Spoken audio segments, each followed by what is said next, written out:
بسم اللہ الرحمن الرحیم۔ السلام علیکم دوستو، یہ 2009 کی ایک یکبستہ رات تھی۔ موسم ابر آلود تھا۔ وہ اپنے ایک دوست کے ساتھ کافی دیر سے بس اسٹاپ پر اس انتظار میں کھڑا تھا کہ کوئی ٹیکسی آ جائے، لیکن بدقسمتی سے ابھی تک کوئی ٹیکسی والا اس طرف نہیں آیا تھا۔ بارش آہستہ آہستہ بڑھ رہی تھی اور ان کی فکر بھی بڑھ رہی تھی۔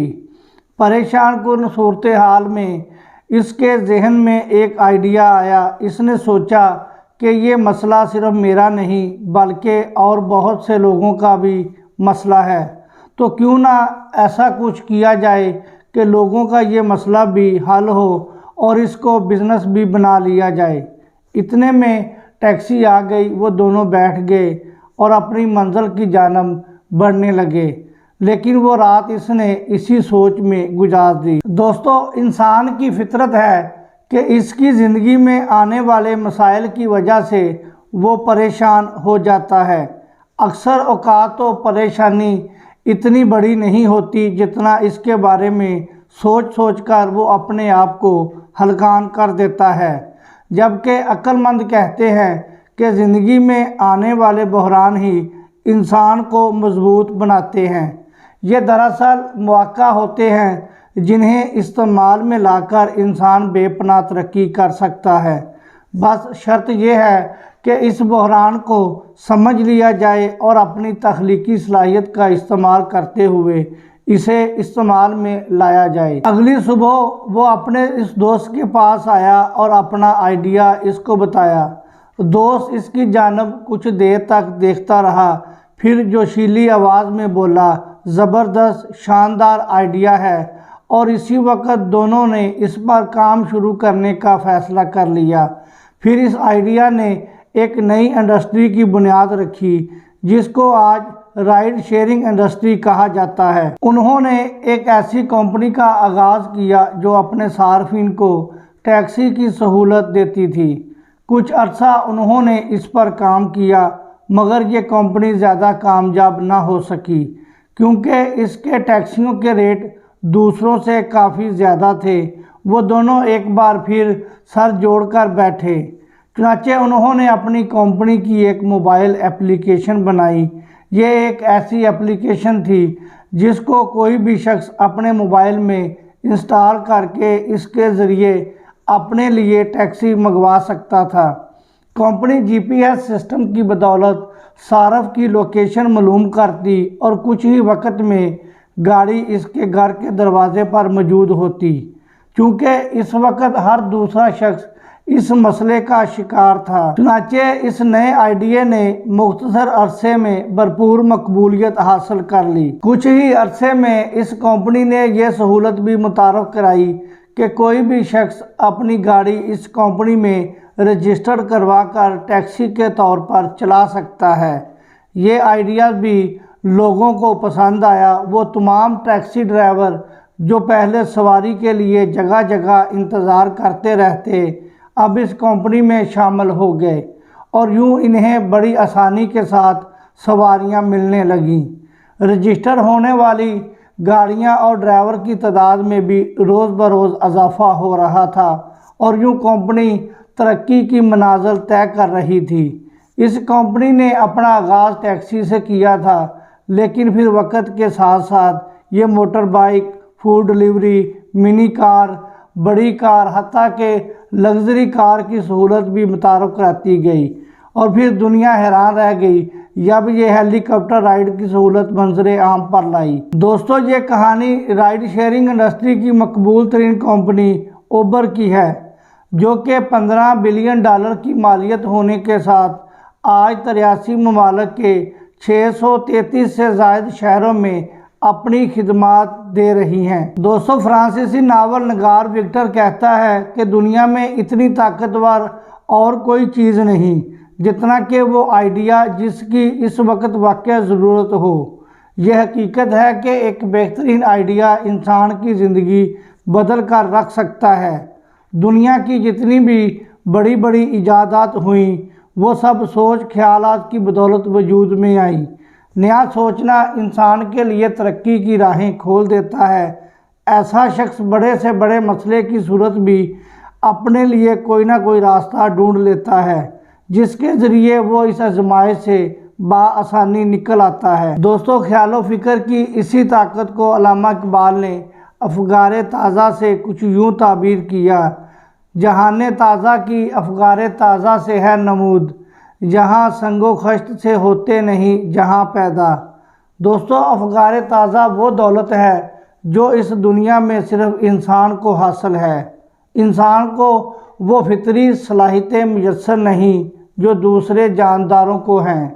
یہ چیتے کی طرح تیز دوڑ نہیں سکتا، شاہین کی طرح دور تک دیکھ نہیں سکتا، بندر کی طرح پھرتیلا نہیں، لیکن ایک نعمت اس کے پاس ایسی ہے جس کی بدولت اس کو باقی تمام مخلوقات سے فضیلت حاصل ہے، اور وہ ہے سوچنے اور سمجھنے کی صلاحیت۔ دوستو، منزلیں فقط لوہے، سریے اور سیمنٹ سے نہیں بنا کرتی بلکہ افکار تازہ سے بنتی ہیں۔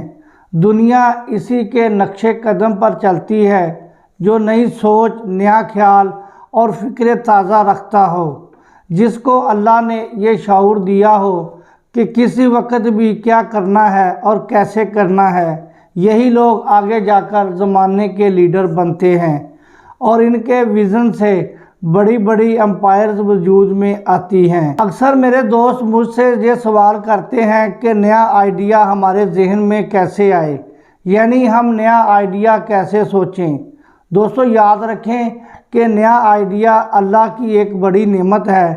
یہ خواب میں نہیں آیا کرتا بلکہ اس کے لیے اپنے آس پاس دیکھنا اور زمانے کے حالات کو سمجھنا پڑتا ہے۔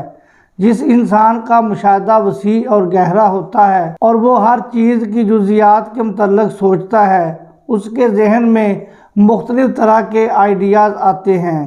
بعض لوگ اس غلط فہمی کا بھی شکار ہوتے ہیں کہ ایک آئیڈیا مکمل طور پر اپنے تمام جزیات کے ساتھ ہمارے ذہن میں آ جائے گا۔ دوستو، ایسا نہیں ہوتا۔ کوئی بھی بڑا آئیڈیا چھوٹے چھوٹے آئیڈیاز سے بنتا ہے۔ آپ نے بس چھوٹے سے ایک خیال کو پکڑنا ہے، اس کو اپنے پاس نوٹ کر لینا ہے، اس پر مزید سوچ بچار کرنا ہے اور پھر پہلی فرصت میں اس کو عملی صورت میں لانا ہے۔ جب آپ ایک چھوٹے سے خیال کو عملی روپ دے دیتے ہیں تو پھر کچھ ہی دنوں میں مزید نئی چیزیں آپ کے سامنے آشکار ہو جائیں گی۔ وقت کے ساتھ ساتھ آپ کو اپنی غلطیوں کا علم بھی ہوتا جائے گا، اور جیسے جیسے آپ اپنے آئیڈیاز کو لوگوں کی ضرورت کے مطابق ڈالتے جائیں گے، آپ کا آئیڈیا زمانے میں مقبول ہوتا جائے گا۔ دوستو، اس موضوع پر ایک معروف محقق کیون ڈنبار نے ایک ریسرچ کی۔ اس نے سائنسدانوں کی تجربہ گاہ میں کیمرے لگائے اور ان کے معاملات کا مشاہدہ کرنا شروع کیا۔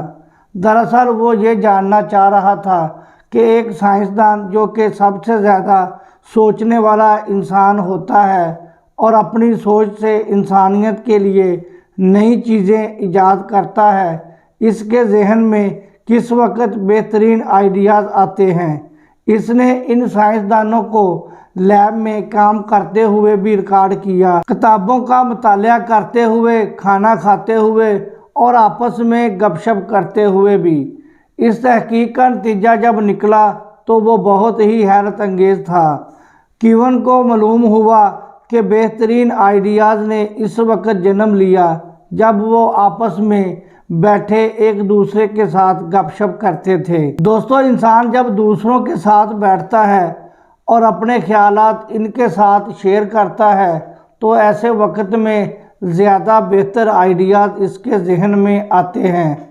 یہی چیز نپولین ہل نے اپنی مشہور زمانہ کتاب تھنک اینڈ گرو رچ میں بھی بتائی ہے کہ دنیا کی کامیاب ترین شخصیات میں ایک عادت یہ بھی ہے کہ یہ لوگ ایک اپنا ایڈوائزری بورڈ رکھتے ہیں، ایک دوسرے کے ساتھ تبادلہ خیال کرتے ہیں، وہ موجودہ زمانے کے حالات اور مستقبل کے امکانات کو زیر بحث لاتے ہیں، اور یہ عادت ان کی افکار کو تازہ کر دیتی ہے، جس کی بدولت ان کا شمار دنیا کی کامیاب شخصیات میں ہوتا ہے۔ دوستو یہ بات یاد رکھیں کہ ہر زمانہ کچھ عرصہ بعد کروٹ لیتا ہے اور نئے حالات کے ساتھ نئی ضروریات اور نئے تقاضے جنم لیتے ہیں۔ آج کے دور کے تقاضوں کے ساتھ خود کو ہم آہنگ کرنا ضروری ہو گیا ہے، کیونکہ ٹیکنالوجی صرف ایک ایجاد نہیں رہی بلکہ اب یہ ہمارا لائف سٹائل بن چکی ہے۔ آج کے دور میں اگر ہم گاڑی لینا چاہیں تو ہم فوکسی نہیں لے سکتے۔ آئی فون کے زمانے میں ہم 3310 ماڈل استعمال نہیں کر سکتے اور نہ ہی آڈیو ریکارڈنگ کے لیے کیسٹ پلیئر کا استعمال کر سکتے ہیں۔ دوستو کرونا وبا کے بعد دنیا میں چیزیں بہت تیزی سے آگے بڑھی ہیں اور بڑھ رہی ہیں۔ اس انقلاب نے اپنے ساتھ بہت سے مواقع بھی پیدا کیے ہیں جنہیں استعمال میں لا کر کوئی بھی انسان ترقی کر سکتا ہے۔ دوسری جانب مسئلہ یہ ہے کہ اس قدر بے تحاشا مواقع کے باوجود آج کا ہمارا نوجوان بے روزگاری کا شکار ہے، جس نے اس کو ڈپریشن میں مبتلا رکھا ہے۔ ہر انسان نوکری چاہتا ہے تاکہ مہینے بعد اس کو لگی بندی تنخواہ ملتی رہے، لیکن اس سے یہ کہا جائے کہ بھائی اللہ نے آپ کو اڑنے کے لیے بنایا ہے، تم رینگتے کیوں ہو، کیوں معمولی تنخواہ پر کمپرومائز کر رہے ہو؟ اپنی قابلیت کو استعمال میں لاؤ اور کچھ نیا کرو۔ تو وہ خوف زدہ ہو جاتا ہے اور صلاحیت رکھنے کے باوجود بھی نیا قدم اٹھانے کی ہمت نہیں کرتا۔ آج کا نوجوان نیا قدم اٹھانے سے اس لیے بھی ڈرتا ہے کہ کہیں وہ ناکام نہ ہو جائے، کیونکہ پھر جگ ہنسائی ہوگی۔ اس میں قصور ہمارے معاشرتی رویے کا بھی ہے۔ یہاں اگر کوئی نیا قدم اٹھانا چاہتا ہے تو لوگوں کا پہلا کمنٹ سے ہی یہی ہوتا ہے، تو نہیں کر سکتا۔ یہ جملہ اس کے حوصلے کو مسمار کر دیتا ہے، پھر بھی وہ انسان اپنے پختہ ارادے کے بل پر وہ کام کرنے کی کوشش شروع کر دے۔ ہمیں معلوم ہونا چاہیے کہ حوصلہ شکنی کی یہ روایت بہت پرانی ہے۔ نامعلوم ہماری اس عادت سے کتنے حوصلہ مندوں کے حوصلے ٹوٹے، کتنوں کے ارادے خاک ہوئے، کتنوں کے عزائم پارا پارا ہوئے، اور کتنے ایسے لوگ تھے جو اپنی قابلیت کو سینے میں ہی سنبھال کر اس دنیا سے رخصت ہو گئے۔ وقت آ گیا ہے کہ ہم اپنی اس روش کو چھوڑ دیں اور ہر وہ شخص جو اپنی ذات کی بہتری کے لیے یا پھر ملک و قوم کے لیے کچھ کرنا چاہتا ہے اس کے دستے بازو بنیں۔ اگر یہ نہیں کر سکتے تو کم از کم اس کی حوصلہ افزائی تو کریں۔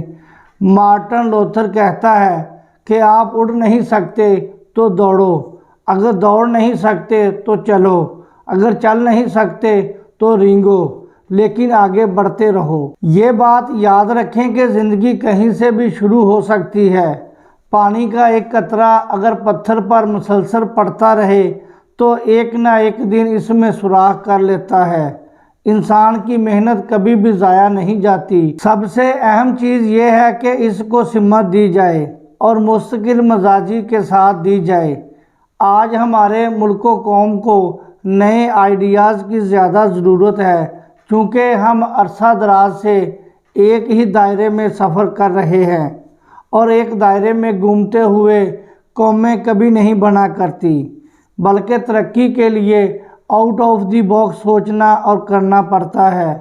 آؤٹ آف دی باکس سوچنے اور کچھ کر دکھانے کے مواقع جس قدر آج کا زمانہ دے رہا ہے شاید ہی کسی زمانے نے دیے ہوں۔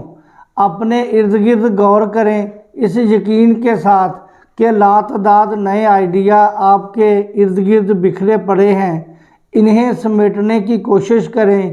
کوئی بھی نیا آئیڈیا اور فکر تازہ کا کوئی بھی جھونکا آپ کے ذہن پر دستک دے تو اس کو فوری طور پر کاغذ پر لکھ لیں، اس پر مزید سوچیں اور جلد سے جلد اس کو عمل میں لانے کی کوشش کریں۔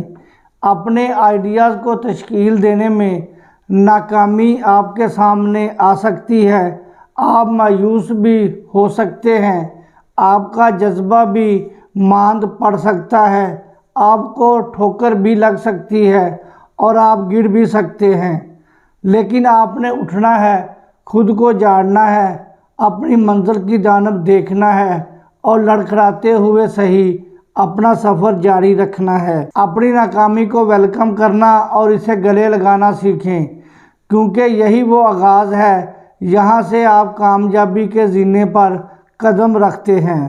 بہت شکریہ دوستو، مجھے اجازت دیں، اپنا خیال رکھیں۔